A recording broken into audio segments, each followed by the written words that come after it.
What's happening, fandoms? Welcome back to the channel. If you're new here, we react to music videos and shows. Today we're continuing our series of the Pixelists breakdown and Easter egg videos from the Legend of Vox Machina. This is episode 9 of season 2, and we're very excited because episode 9 was a big one. Lots of stuff happens in the first and third episode of every 3-episode chunk, so this will be good stuff. If you're not already familiar with the Pixelists, you should check them out on YouTube at Pixelists. We'll have a link in the description. Will does an amazing job on these, and he spends so much time producing them, so go give him some love. And without any further ado, we'll dive into it. Welcome back to the Pixelists. I'm Will, and today we're going to talk Will. about episode 9 of the Legend of Vox Machina season 2. But before we get into it, super special shout out to Joe Solinsky and Fabian Valente. Oh, wow. Super thanks comments. Cool. Guys, thank you so much. I am humbled by the support. It really means a lot to me that That's you guys pretty are enjoying cool. these videos so much. I really appreciate it. Also, y'all, we are on the cusp of the final 3 episodes of the season. Time is a weird soup. I love it. But that also means we are on the cusp of our final watch party of the season. So if you would like to join me and the rest of the community as we watch these final 3 episodes, join our Discord. You can find the link in the description box below. That's where we host the watch party. And that's also where you can find out more about exactly when that will be happening. Other than that, y'all, patented spoiler warning. If you didn't see the original campaign, aspects of this breakdown could spoil parts of the show. That being said, if we ever dive into shark-infested spoiler territory, I will throw up a threat level midnight symbol and just mute if you don't want to know what's going on until that leaves the screen. All right, to kick things off, we have this absolutely brutal opening sequence that we come to find out is a flashback. Ugh. And I just wanted to not point really anything out, but just say that this was crazy. Again, in the original campaign, there weren't really these flashback sequences. We got backstories told over campfires and stuff like that, but we didn't actually get to experience them in this way.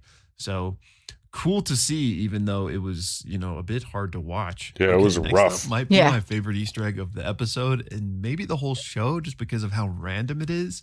But this farmer is voiced by Christopher Sabat, who is an absolute legend in the voiceover world. If you aren't familiar, you probably actually are. He's probably voiced some of your favorite characters. So it's just crazy to me that he's in this episode as just this random farmer with one random line in the background. So I don't know if this character maybe is going to show up again at some point, and this was just a cheeky little sneak peek introduction. If so, I have no idea who this character could be. Or maybe it's just an Easter egg, a quick, they wanted to include him in the show. Maybe he was at the studio that day recording 3 Doors Down, and they're like, hey, Chris, come be in the show real quick. Totally, it's a flex by the cast showing off that they know everybody in the voiceover industry. I wouldn't pretty put it well past connected. them. They are super connected. They can get just about anybody they want. I mean, they got the Fonz, for God's sake, and Lance Reddick. I mean, come on. I don't know. Maybe this is something they'll talk about in the official watch party that they do. I'm interested to see because I just thought this was so funny.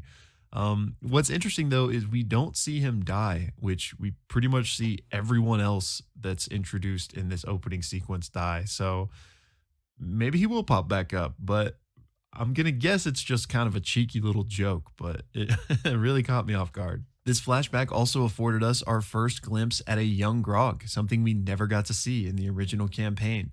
And this entire episode served as a magnificent character study on Grog. We really got to dig down and get to the depths of his character and kind of why he is the way he is.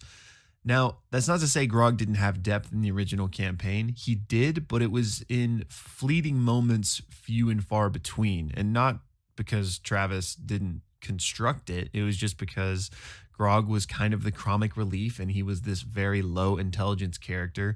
And Travis played that to a masterclass. But so that didn't often afford him the space to have these really deep character moments. He did still have them, and those moments are some of my favorite moments of the entire original campaign. Anyway, all that to say is that I love how they've plotted that out for this episode, and they're really giving us that in-depth glimpse at him. And, it probably is because Travis and Sam actually wrote this episode. And it's obviously a Grog-centric episode, but we also get a lot of Scanlan. So you can really tell that those two kind of really got at it. And it's just so good. One of my favorite episodes of this season so far. Also in this scene, though, we get to see Grog wielding those two axes that I pointed out in the background of Wilhan's house last breakdown. And he's actually using them against a Matt NPC. So, rest in peace, friend. Or Matt. Here we have Scanlan telling Pike and Grog about how he's been to Western many times, in fact, to perform different shows. And that's important, but we'll touch on that later, so don't forget that. But then he also says the people here always loved it when he finished with his song, When the Bald Man Cries, which is a self-gratification joke, and we'll leave it at that. Alrighty, in this scene, we get the introduction to Boulder Parchment Shears, a.k.a. Exandria's Rock, Paper, Scissors. And this was just the fun way the cast referred to Rock, Paper, Scissors as they were playing through the campaign. So it's fun to see it properly introduced into the show's canon. Also, these two NPCs are voiced by none other than Matt and Liam. And Matt is the one with the gigantic scar, and Liam is the other one. Now, what's interesting is this character with the scar is named Suda, and we know this because there's a background voice line during this episode where the Liam's character refers to him as Suda. And Suda was in the original campaign. He was also this guard standing outside of Western. Now, not to repeat myself for the millionth time, but again, remember that in the original campaign, the cast never got split up. So they all went to the Feywild together, and they were all together for this Western stuff as well. But in the show, similarly to the campaign, Grog does try to get into the city on his own. So he doesn't have Pike, and they're not doing that whole dead gnome bit. Instead, which was very funny. Tries to get in by portraying one of his own relatives, saying, he's Kevdak's kin, so let me in. But Suda's not buying it, and so they have a little bit of a confrontation, and Grog deals with Suda. So clearly that's not what happened in the show, but the fact that they went so far as to include all these details with his scar and calling him by name makes me wonder if we haven't seen the last of Suda for the show. Also, funny point of order is I'm going to share the clip of Boulder Parchment Shears, or one of the clips there's with you guys. many of them. Also, the moment with Suda in the original campaign is hilarious because Grog is trying to think of the name that he wants to pretend to be. And if you recall, his name is Grog Strongjaw. Well, he says his name is Stonejaw. Yeah, I was going to say that. Stonejaw, Strongjaw. What was your dad's name? Larry? Curly. What was No. my dad's name? It was Stonejaw. So Stonejaw, Strongjaw. Wow. That's a terrible name. That's embarrassing. Wow. That's like George Foreman the You Fourth. had an intelligence of four. I know. It's a repressed memory, all right. Is that Ashley with the blonde hair? This is George Foreman. This is also George Foreman. These three guys are also George Foreman. Brother Daryl. All right. Yeah. So I say you, your dad, and maybe Pike walk up to the front door, and then we get ready to hit them with the doozy once things start. All right, give me a little bit of time to carve it, dig a ditch. No, Pike? No, if I walk in, I'm gonna walk in by my own. So this is only your fake father walking up at this point. That's the distraction, right? All right. Yes, Grog. Done.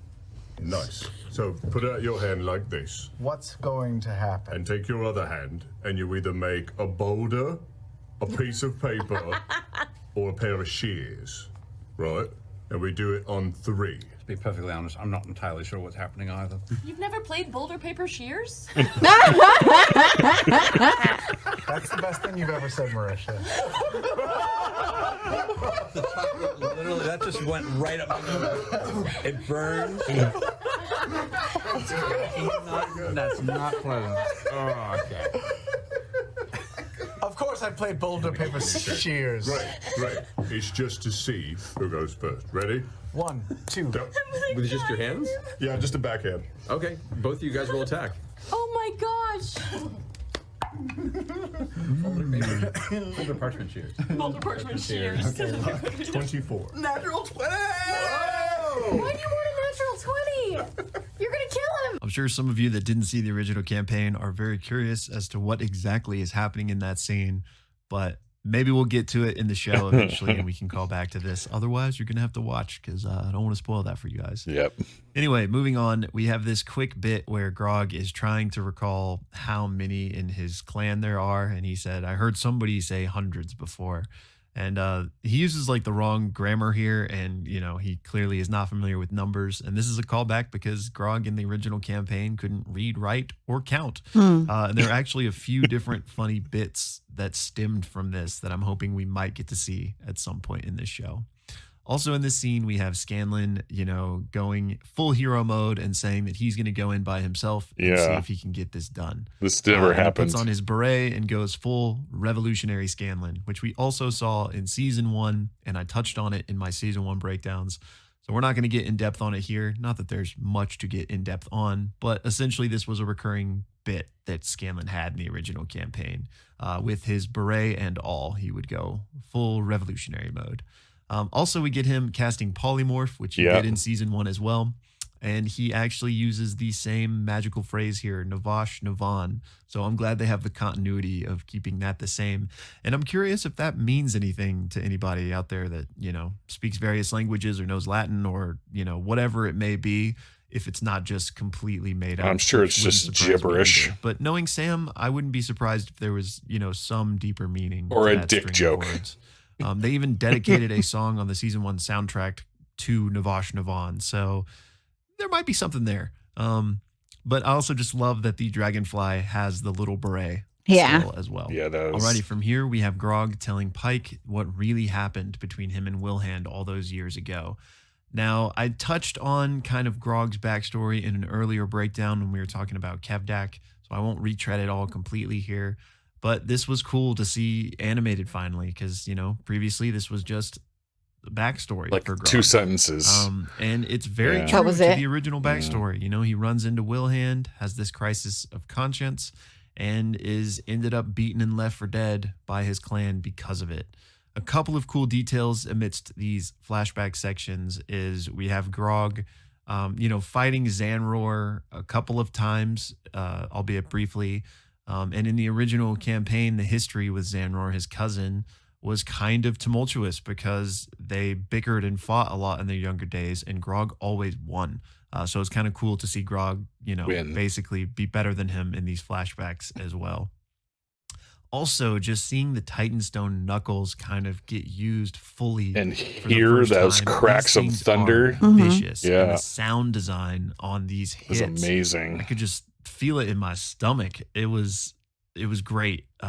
If hard to watch him getting beaten to death. And on that note, after he does get, you know, whipped, there's this shot, and I'm not going to show it because I don't know how YouTube does with even cartoon violence. But there's this shot that I didn't notice when I watched on my original watch through, is that Grog's arm is messed up. Like it's facing the wrong way and his bone is jutting out. So yeah, I mean, he definitely was going to die did Wilhand not show back up with Pike. And yes, this is Pike. I did see some people being confused and thinking this was maybe Pike's mother, but no, it is her. Her hair is black. She says grandfather, but the original campaign, well, actually pre-campaign, in their original D&D home game before it ever became a Twitch stream, Pike died during one of their encounters. And I'll try to keep this brief because I think if we ever see this stuff in the show, the details are going to be different. But Vox Machina had been helping Sovereign Uriel, and there was this corruption. The royal family had been possessed. And basically after they free them, this demon prince named Jurazel shows up and says that he's been doing this and he needs help because there's this great war between devils and demons, and he needs Vox Machina's help. He convinces him, they decide to help him, and in return, he will grant them a wish. Well, Vox Machina decides, hey, you know what, this is kind of fishy. And so they actually use the wish to break the contract they made with him. And at that point, he turns into his real form, a Glabrezu, which is this, you know, monster demon thing. And in the ensuing fight, he uses his pincer and literally chops Pike in half. And when they were able to bring her back to life, her hair shifted from black to shock white. One last thing in this scene before we check back in with Scanlan is there's this moment where Grog is saying, "You're great, great, great, great," and Pike corrects him and it's like, "Just two greats." This is a callback to, in the original campaign, it could often get misremembered exactly what Wilham's relation to was Pike's. How many greats is it? Is it grandpa? Is it uncle? So I just thought this was a funny little nod. Your uncle's a coward, Pike. I'm sorry. I should have helped. You get the sense now that alcohol's kicked in and he started to go through his emotional process now. He's your uncle. I thought he was your grandfather. I thought he was your great-grandfather. He's my great-grandfather. And uncle? He's drunk. Very drunk. Alrighty, now let's check back in with Scanlan. And one detail I wanted to touch on first is just how much I love the fact that Sam himself is the one making these dragonfly buzzing noises. Great touch. But then we just get a quick tour of Western as he's flying around. And one of the first things we see is this building here. And this is the Cobalt Reserve, which is part of the Cobalt Soul. And what that is an organization dedicated to the search and preservation of knowledge. They are librarians. They're guided by the Knowing Mistress, which is the deity that the Sphinxes served as well. And that's why there's the triangle symbol is kind of representative of her three eyes, among other things. And this is just a really cool organization with a lot of history over the three campaigns. So it was cool to see it here. And indeed, in the original campaign, the Cobalt Reserve was in Western. So just cool to see this world building. And also we get this shot of the Margrave's house, which is essentially like the mayor of Western. And that's clearly where Kevdak has set up shop. It's where he gives his speech later. And just this area of the town square was used for public events and speeches. And again, just love this subtle world building that we're getting interjected in what would otherwise just be establishing shots. One other thing real quick that I forgot to mention in this shot is I love the detail of being able to see Umbrasyl's footprints on the town square. It's foreshadowing that we're probably going to see him again this episode. But also, you know, Kevdak isn't the only head honcho that decided to claim this space. I did not notice that. His tithe. Alrighty, next up we have Scanlan dropping his polymorph form, seemingly not on purpose. And there's a few reasons why this could be happening. One, the spell only lasts for an hour in D&D, so maybe in the show he just reached his limit. And it is also a concentration spell in D&D, meaning if he lost his concentration for any reason, maybe he was startled or scared, he could have dropped it. So he does that, and then he runs and hides, and this is where he meets some of these refugees, including Keylith, played by Ashlyn Franchosi. Hopefully I'm saying that right. I wasn't really familiar with her other than she had a small part in Game of Thrones, if I'm recalling correctly. But she's Irish, which is perfect for Keylith. Perfect. That's the same accent Matt used for her in the original campaign. Okay, from this point forward, we are entering threat level midnight territory, so spoilers, beware. So Keylith, this is Scanlan's daughter. And to me, this was abundantly clear. I mean, obviously I knew going into it, but they look identical. I mean, they're wearing the same clothes, basically. They have the same aesthetic, the same eyes, eyebrows. They've both got the big sideburns. And to top it off, his beret looks identical to her dyed hair. In all of the reactions to these episodes that I watched, no one guessed that she was his daughter. I thought either his daughter or a relative or something. No one was guessing this. They look so similar.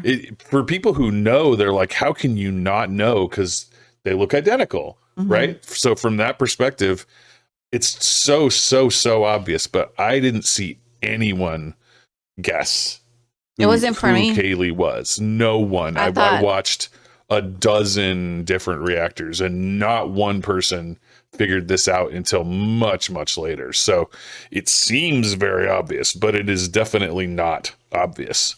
And it is really funny. So I'm curious if anyone that didn't see the original campaign that still stuck around for this threat level midnight, if you picked up on this. I'm sure you at least picked up on the fact that, you know, there was more than meets the eye here, because she even dropped some comments that clearly allude to her knowing more than he realizes.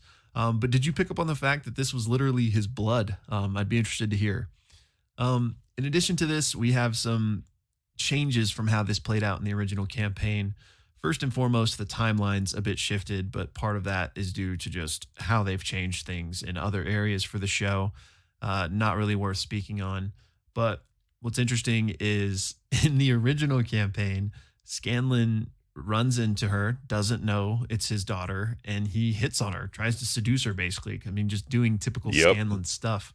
So it doesn't look like we're going to get that same angle here in the show. Maybe because, it's kind of weird, kind of creepy. But, I mean, Sam didn't know, so he definitely wasn't doing it on purpose. But I could see them just avoiding that entirely for the purposes of the show. But in the campaign, he does try to, seduce her, gets her up to his room, and then she attacks him because she knows exactly who he is from the moment, she first meets him.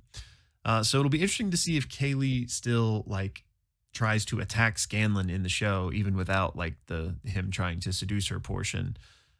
She clearly is upset with him, but there's obviously this aspect of he's going to help them all survive and escape here. So maybe that's enough to have her not want to physically attack him, at least with murderous intent. We'll see. But another interesting change from the campaign is that Dr. Dranzel and the band aren't familiar with Scanlan. Well, they are familiar with Scanlan, but they do not know him. In the original campaign, Scanlan used to be a part of this band. So I think they probably made this change just to kind of streamline for the show, but also to focus on the character interaction between Kaylee and Scanlan instead of having this history with Dr. Dranzel. Because if they'd had the history, then there would have needed to catch up and, this, that, and the other. This way, the focus is just on this Kaylee relationship. In the cast watch along, we learned that Scanlan based his entire backstory on the life of the rapper Eminem, and Dr. Dranzel is Dr. Dre. And interestingly, though, when Matt created his daughter and gave her the name Kaylee, he didn't know that was what was going on. And so it's a huge coincidence that Eminem has a daughter named Haley. Yes. And Kaylee is Scanlan's daughter. It is a massive coincidence. Matt just came up with that name, so it just sort of fit. Right. But wasn't actually intentional. Purpose, yeah. Which is very, very funny. But I love seeing Dr. Dranzel, Dr. Dre, played by Matt especially, is great to see. And, I'm hoping we get some more of them, even though, there's no moment in particular to the campaign I'm thinking of, but I just hope we get to see more of them, even though Scanlan doesn't have the history with them himself. Also in this scene, we get, Scanlan asking for the flute, saying, "There's one thing I want from you," which I think was kind of a nod to the fact that, he tried to seduce her in the original campaign and kind of making us wonder what he's going to ask for. But he asks for the flute, and that is also what she played in the campaign. Alrighty, now with the threat level midnight gone, I wanted to talk to everyone about Dr. Dranzel and his band here. Now, these are subject to change just because, maybe they'll change some of it for the show. But if they're staying true to the campaign, we, of course, have Dr. Dre himself. Then we have Kent Plucker, and finally Zed, who is my favorite. I love this character model. And of course, Kaylee. I also love this moment where Kaylee says, "No one wants your autograph," but Dr. Dranzel already has the pen out and just reluctantly puts it away. Yep. I love that. Now we check back in with Grog and Pike, who have seen Umbrasyl flying back into Western, so they decide that they need to get in there to help Scanlan. And I hope you will all join me in having a moment for our fallen comrade.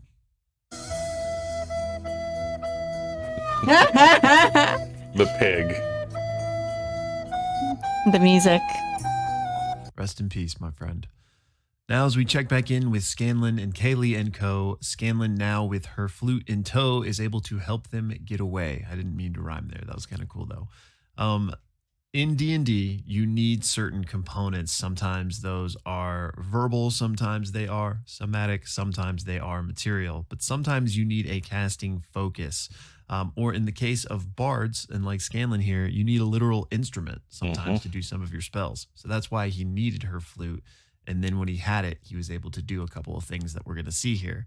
First, we get him casting another illusion that we've seen him do a number of times, and he casts this Boulette, which is a creature we've seen more than once show up in this show, probably just reusing the model. But this is the creature that Grog talked about his favorite kill on in season 1, and it showed up in the Slayer's Take as well. Moving on from this, we also have Scanlan cast Scanlan's Hand once again to lift up this cart and drop it on this unsuspecting member of the herd. But then, oh no. There's the pig. Oh no, another pig down. No pigs were harmed in the making of this cartoon. But not forgotten. One quick thing I wanted to touch on is this Zanror rebellion that we're getting in the show. We have a bit of a storyline of him and other members of the herd not being happy with how Kevdak has been leading them, especially in subservience to Umbrasyl.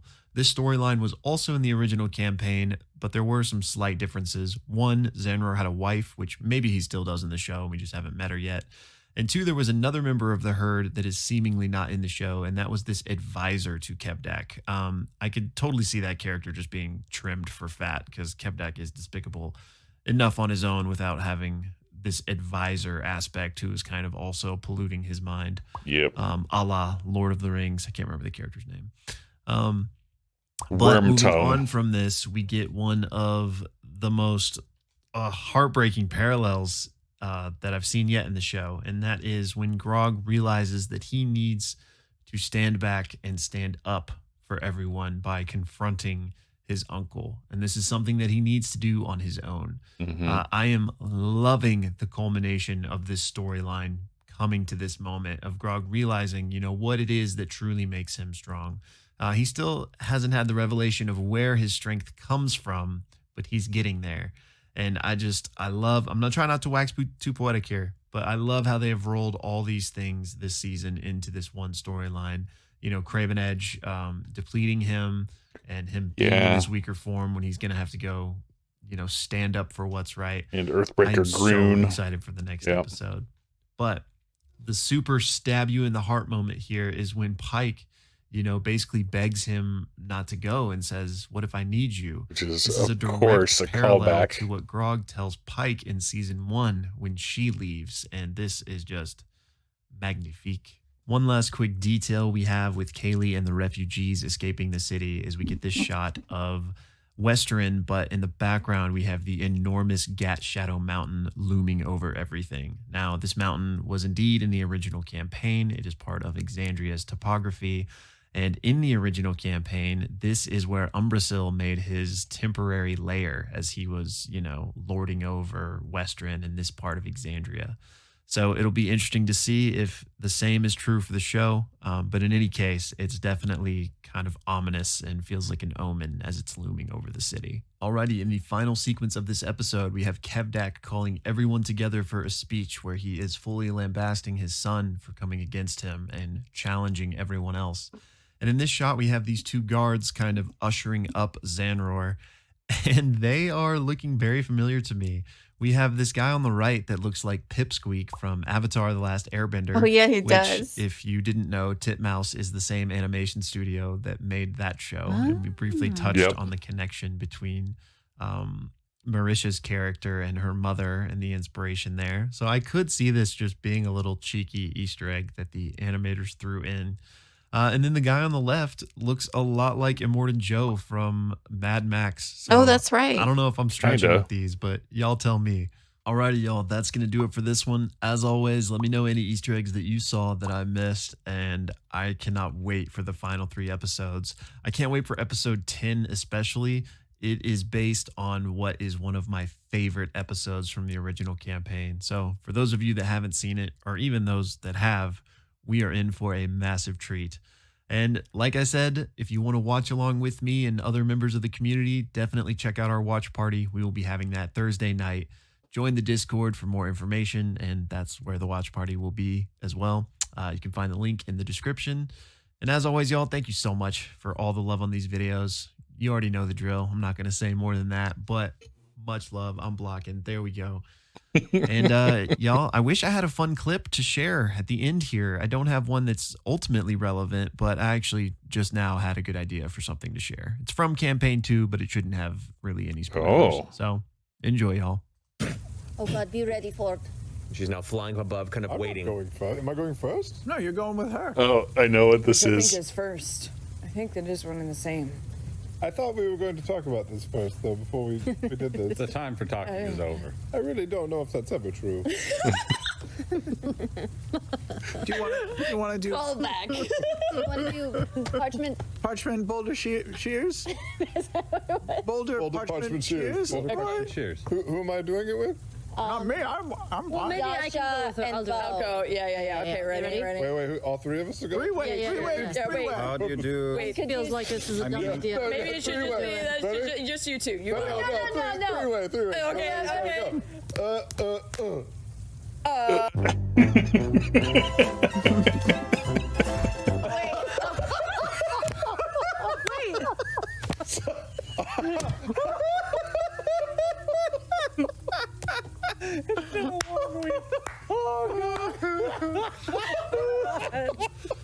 That's why it doesn't work with people. Do it again. I know 3 ways. That is not how you accomplish them. How have you all survived to level 12? Oh my god. There's no way that happens twice. Yeah. Okay. There we go. 1, 2, 3. Yes, I win. All right. That means you're going with her? Yeah, go. That's how this game works.